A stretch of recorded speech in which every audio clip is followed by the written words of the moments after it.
Bueno, y por eso, con eso damos por finalizado pila y cola. Son dos contenedores muy simples. Vamos a arrancar ahora con correspondencia. Bien. Bueno, la correspondencia o memoria asociativa almacena la relación entre elementos de un cierto conjunto universal D, llamado el dominio, con elementos de otro conjunto universal llamado el contradominio o RAM. Es muy parecido a las funciones en matemática. Las funciones en matemática también, ¿qué hacen? Te toman un número y te dan otro número, o lo que sea. Por ejemplo, la función cuadrado. Dado j, pensemos en enteros, dado un entero, su cuadrado. Bueno, acá tenemos el dominio, que es esta papa D, este conjunto D, y el contradominio, que es esta papa C. Entonces, menos 1 lo manda a su cuadrado, que es 1, 1 lo manda también a 1, 0 lo manda a 0, 3 lo manda a 9, y menos 3 lo manda a 9, 2 lo manda a 4. Bueno, la correspondencia debe ser unívoca, o sea, para cada elemento del dominio le debe corresponder uno solo del contradominio, pero no viceversa, no tiene por qué ser biunívoca. Acá, por ejemplo, 1 viene de dos valores que son menos 1 y 1. Con eso no hay problema. Al elemento del dominio se le llama clave y al del contradominio valor. Porque en algunos casos también se lo puede asociar a esto como una especie de pequeña base de datos, ¿no? Donde tengo la clave por la cual accedo al dato y después, una vez que accedo al dato, recupero ese dato. Bueno, entonces la forma de representar estas correspondencias es por lo general guardando los conjuntos clave-valor. Cada vez que hay que insertar, asignarle a una clave un valor, como una base de datos. Yo quiero guardar la base de datos de los empleados como una serie de carpetas. Bueno, agarro, lo guardo, la clave, que sé yo, nombre o DNI, y todos los datos accesorios para ese DNI. La clave. Lo importante de esta estructura es cómo rápidamente encontrar la carpeta, cómo rápidamente encontrar el par clave-valor a partir de la clave. Esa va a ser la clave de esto. Bueno, obviamente, si estuviéramos hablando de una función como j en j cuadrado, no tiene sentido almacenar los pares valores. ¿Por qué? Porque el valor del contradominio se puede calcular a partir de la clave. Yo puedo, si me dan j, yo puedo calcular el j cuadrado. No tiene sentido almacenar. Si yo quisiera tener rápidamente la función cuadrado en mi computadora, no tiene sentido que yo me almacenara todos los enteros y sus cuadrados, ¿no es cierto? Pero, por ejemplo, si yo almaceno los legajos de empleados, ahí a partir del DNI yo no puedo calcular la información del empleado, ¿no es cierto? Por eso hace falta estas estructuras. Son como las funciones, pero por lo general se usan para cosas en las cuales el valor no se puede calcular a partir de la clave.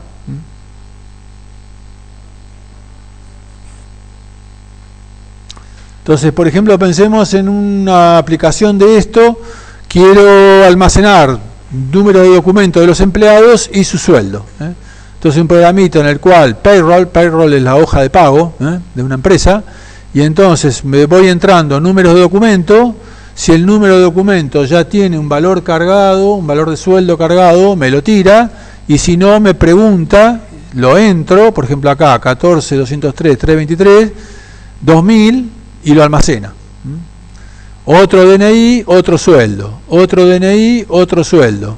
Ahora le entro un DNI que ya tenía sueldo asignado, que le había asignado 2000, lo entro a ese y directamente me imprime para ese documento este sueldo. Bueno, entonces ese programita puede ser algo como esto que está acá, ¿no? Un lazo infinito, while 1, en el cual pregunto, ingrese número de documento. Bueno, entra el documento.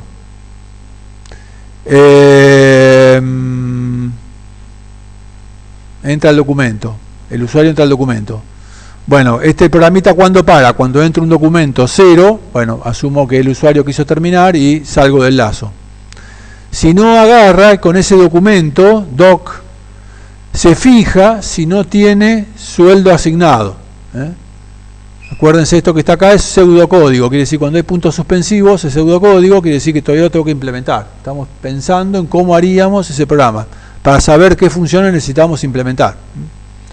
Bien, entonces, si no tiene, tengo que poder fijarme, dada una clave, ver si tiene un valor asignado o no. Si lo tiene asignado, bueno, si no lo tiene asignado, pregunto, entro por consola el sueldo y lo tengo que poder asignar. Puedo tener que tener, dado una clave y un valor, asignar a esa clave ese valor en la correspondencia. Si él tenía un sueldo asignado, lo reporto por consola. Todo lo que aparece acá, punto suspensivo, que sí que todavía lo tengo que implementar. Entonces, ¿cuáles son las operaciones que queremos sobre una correspondencia? Por empezar, dada una clave, saber si tiene asignado un valor o no. Dada una clave y un valor, asignar ese valor a la clave esa. Y después, dada una clave, recuperar el valor que tiene asignado. Bastante simple. Entonces, bueno, ahora en este contenedor vamos a tener iterators. Pensemos entonces en la interfaz en C++. Acuérdense que, como decíamos, ¿no? Tenemos un nuevo tipo de abstracto de datos. Primero decimos cómo lo manipulamos, qué cosas esperamos de ese tipo abstracto de datos. Incluso ahora ya podemos hablar, ya que vimos notación, orden de, etcétera, podemos decir qué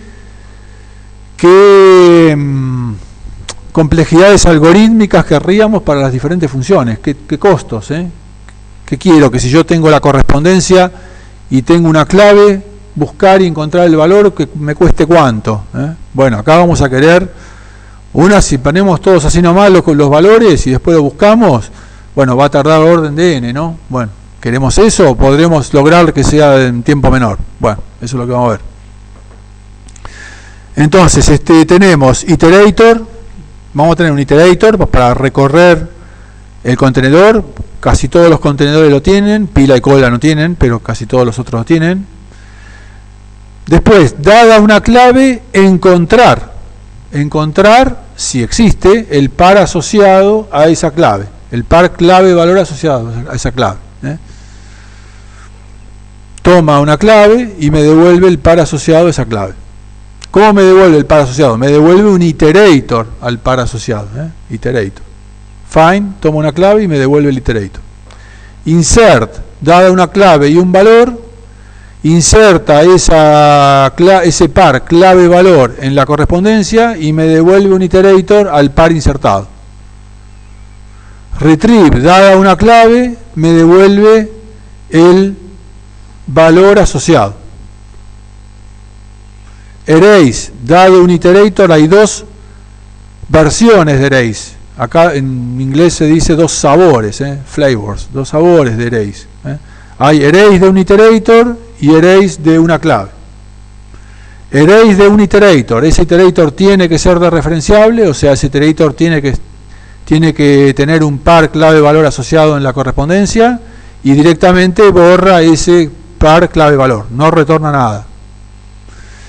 Erase de una clave, toma la clave, se fija si hay un par clave valor para esa clave, si hay lo borra, si no, no hace nada, y fíjense que me devuelve un int.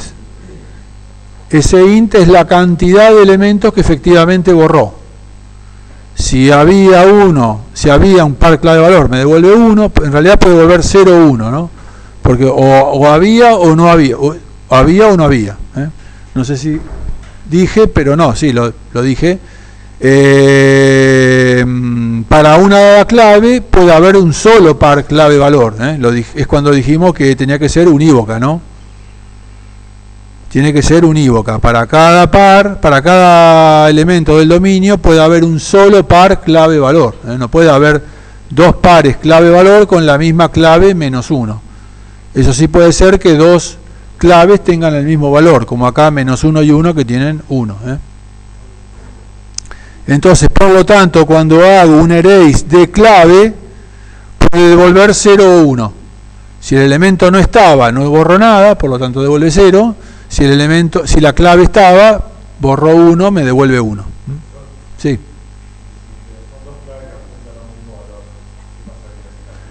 Pero yo borro por la clave, no por el valor. Entonces, borra el par clave-valor, pero si yo digo, por ejemplo acá, hago un erase de -1, borra -1 y 1, pero en realidad internamente el 1 está duplicado, -1, 1, y por otro lado está el 1, 1. Él no es tan inteligente como para decir, si hay varios valores que son el mismo, tengo uno solo. Bien. Bueno. Value, dado un iterator, me devuelve el valor correspondiente. O sea, dado un iterator puedo retornar la clave o el valor. Fíjense que el que retorna el valor retorna una referencia. ¿Por qué? Porque yo puedo modificar. Si tengo un iterator, puedo modificar el valor de ese par de asignación. ¿Por qué no puedo modificar la clave? ¿Por qué la clave no retorna una referencia? ¿Por qué? Bueno, porque internamente los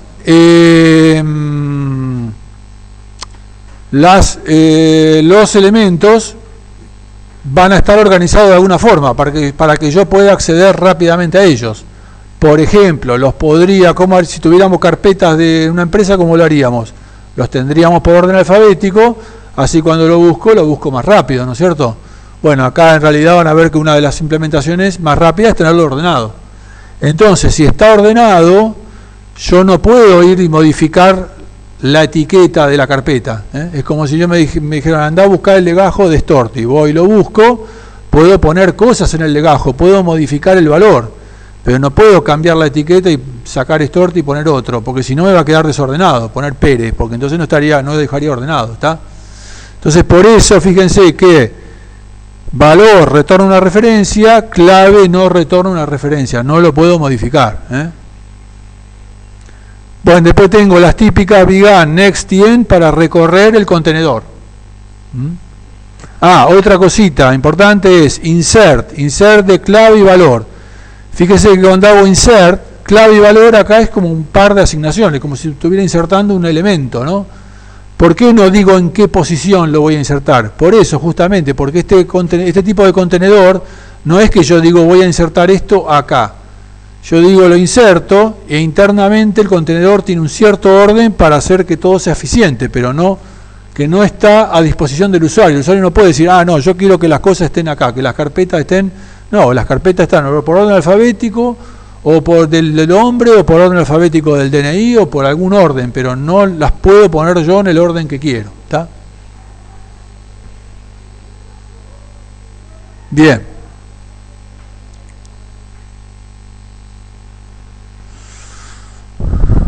Bueno, entonces, seguimos repasando. Va a haber dos tipos, el tipo del dominio y el tipo de contradominio, o rango. Por eso se le llaman domain T y range T. Esos nombres son de las STL, no lo inventé yo. Después está la clase iterator para recorrer el contenedor. Hay que tener siempre en cuenta que el iterator apunta a un elemento del contenedor, que el elemento es el par clave-valor. Es como si fuera una gran bolsa, ficheros con carpetas, y las carpetas tienen la etiquetita, que es la clave, y todo el contenido de la carpeta, que es el valor. Pero no están separados. Y cuando yo itero sobre todo, sobre el par clave-valor. Si yo da referencia a un iterator, en este caso no va a ser ni la clave ni el valor, va a ser el par. Vamos a ver después cómo.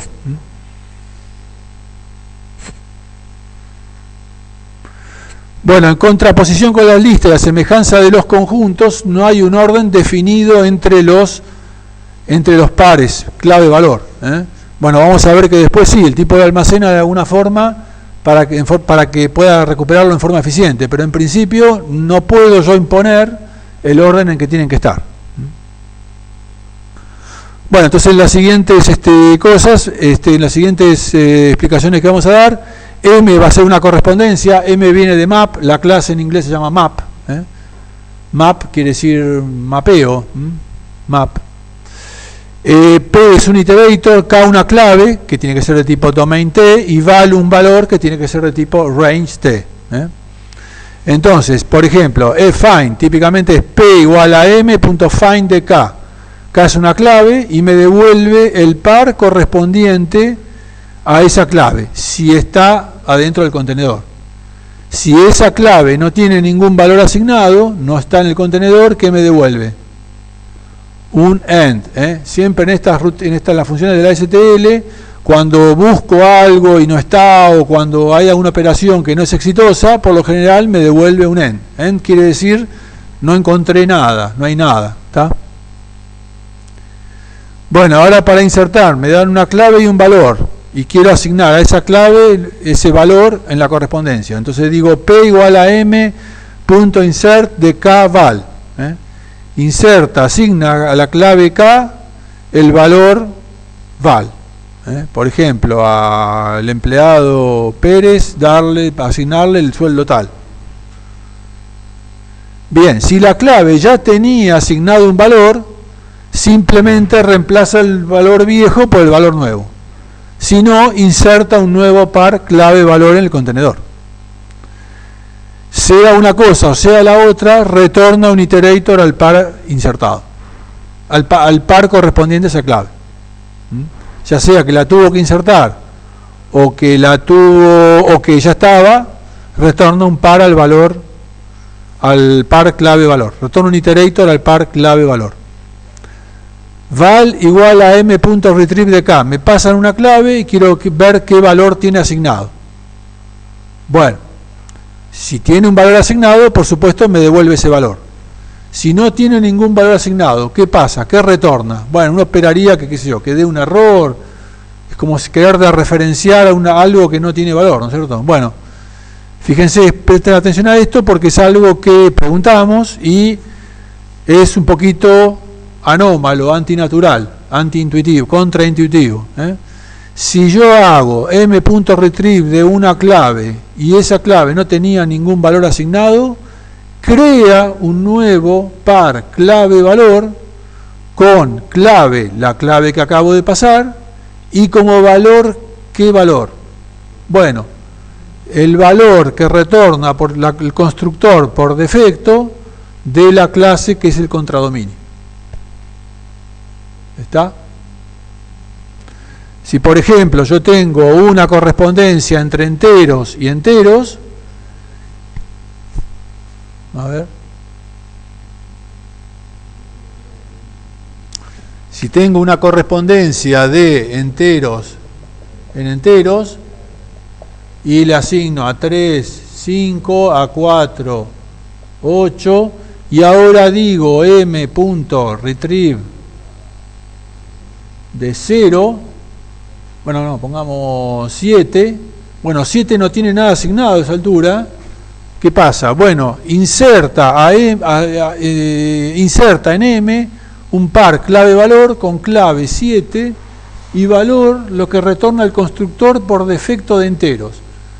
¿Qué retorna el constructor por defecto de enteros? Bueno, 0. En el caso de enteros, me va a asignar el entero 0. Si fuera, perdón.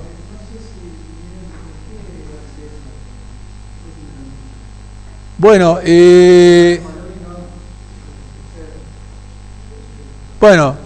uno se lo puede preguntar por qué es así. No es solo en C++, en la mayoría de los contenedores que yo conozco hace eso.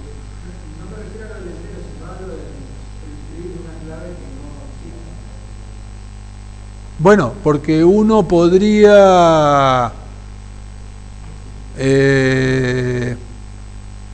perdón, no te entendí. ¿Por qué el usuario querría hacerlo?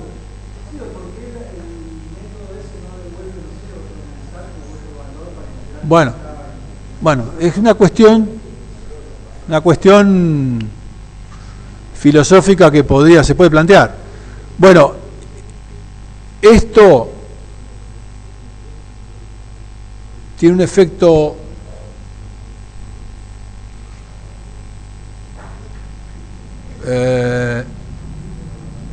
vamos a ver que después retrieve se en las STL se hace en realidad sobrecargando el operador corchete, ¿no? Entonces, cuando uno típicamente para asignarle un valor, a una clave, un valor, dice m de 5 igual a 23, algo así, ¿no es cierto? Pero en realidad, ¿qué pasa cuando uno hace esto? Uno está llamando a esta expresión m de 5, que a esa altura 5 no tiene ningún valor, entonces temporariamente inserta un par 5, 0, y después reemplaza el 0 por el 23. ¿Está? Pero te digo, más allá de eso, en C++ tiene esta ventaja de que yo puedo hacer esto, si no ocurriría un error. ¿Está? Pero te digo que funciona así en Python es lo mismo, con los dict. Los dict de Python son correspondencias.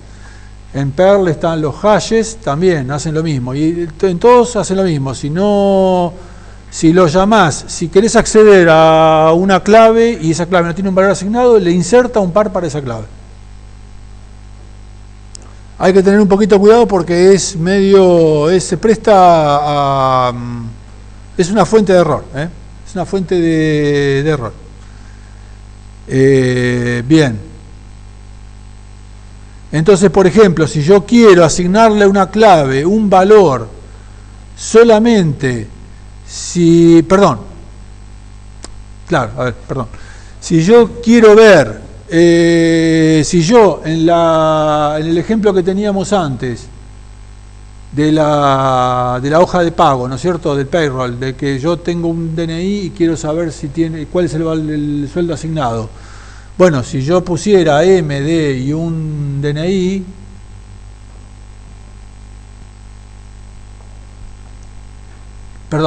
digo X igual a esto, uno esperaría que me dé, me va a dar 0. Si yo accedo a la clave, accedo a un DNI y a una clave y no tenía nada asignado, me va a devolver 0 y además le va a asignar a esa clave el valor 0, me va a insertar un par clave y el constructor por defecto. O sea que si yo quiero saber si una clave tiene un valor y en ese caso asignárselo a una variable, tengo que hacer esto. Primero hacer m.find de la clave. Eso me retorna un iterator. Si la clave no tenía un valor asignado, me va a retornar un iterator que no es n. Entonces en ese caso esto va a dar verdadero y le asigno a la variable el valor s, el valor del retrieve de k. Si no, si la clave no tenía nada asignado, me va a retornar end, el find me retorna end y entonces no hace nada. Hay que tener un poquito de cuidado. El constructor por defecto, qué sé yo, si en el caso de enteros le digo retorna sería 0, si fuera por ejemplo de int en listas, yo podría querer tener para cada alumno el DNI y la lista con los ejercicios que hizo, por ejemplo. Bueno, en ese caso el constructor por defecto es la lista vacía. O sea que si yo digo MD y un DNI, si no hago nada, me crea una asignación, aparece DNI, la lista vacía. ¿Tá? Muchas veces no deja de ser razonable, ¿no es cierto? Bueno, otra cosa, retrieve, acuérdense, retorna una referencia, o sea que lo puede usar en el miembro izquierdo. Puede decir m.retrieve de k igual a val. No solo val igual a m.retrieve de k, sino que a la inversa. Le puedo asignar, ver el valor o asignarle un valor. Bueno, m.key de p, dada un iterator, me retorna la clave, value me retorna el valor. Acuérdense que value retorna una referencia, por eso lo puedo usar en el miembro izquierdo, clave no, por las razones que explicamos. Erase de p así elimina el par de asignación, cuando dice acá asignación es par de asignación, o sea clave valor, ¿no es cierto? Elimina la asignación apuntada por p, o sea el par clave valor correspondiente. Tiene que ser una posición de referenciable y no retorna nada. No retorna nada.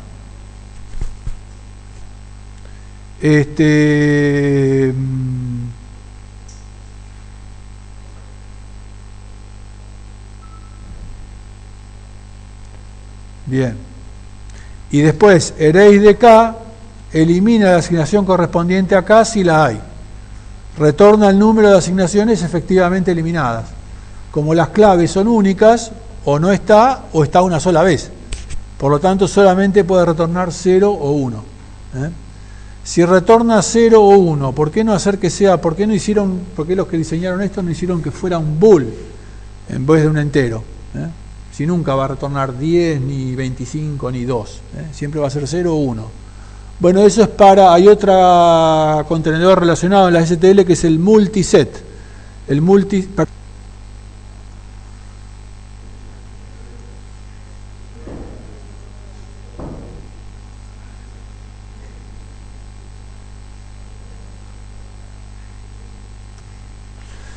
En ese caso para retornar valores mayores que 1. Para que la interfaz sea la misma, el array de clave en set, en map y en multimap retorna lo mismo que es un entero. En vez de, si no, habría que hacer que en esta retorne un booleano y en el otro un entero. Bien, began end para recorrer el contenedor, recorre las posiciones en el contenedor en un orden en principio no especificado. Clear elimina todas las asignaciones y print imprime la tabla, no existen las STL, es un invento nuestro. Bueno, con esa interfaz que vimos, la implementación del programita que vimos sería algo como esto que está acá. Por ejemplo, cuando queremos ver si tenemos un documento, queremos ver si el documento tiene un valor asignado o no, hacemos Q igual a sueldo, sueldo es la tabla, sueldo.find del documento, eso nos da un iterator, nos fijamos si el iterator es end, si el iterator es end quiere decir que no tenía nada asignado y le asignamos un valor, si no imprimimos el valor. Para asignarle un valor hacemos insert de la clave y el valor. Para ver el valor hacemos retrieve de doc.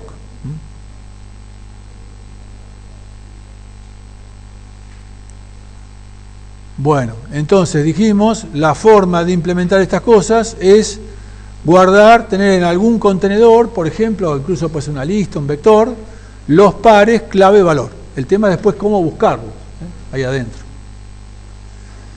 Entonces, vamos a tener una clase LMT. ¿Se acuerdan que teníamos en los otros contenedores lista? Teníamos un list de LMT, que representaba el elemento que guardábamos. Bueno, acá también va a ser un contenedor de LMT, pero el LMT acá ¿qué va a ser? ¿Cuál va a ser el tipo LMT? No va a ser ni la clave, hay dos, la clave y el valor.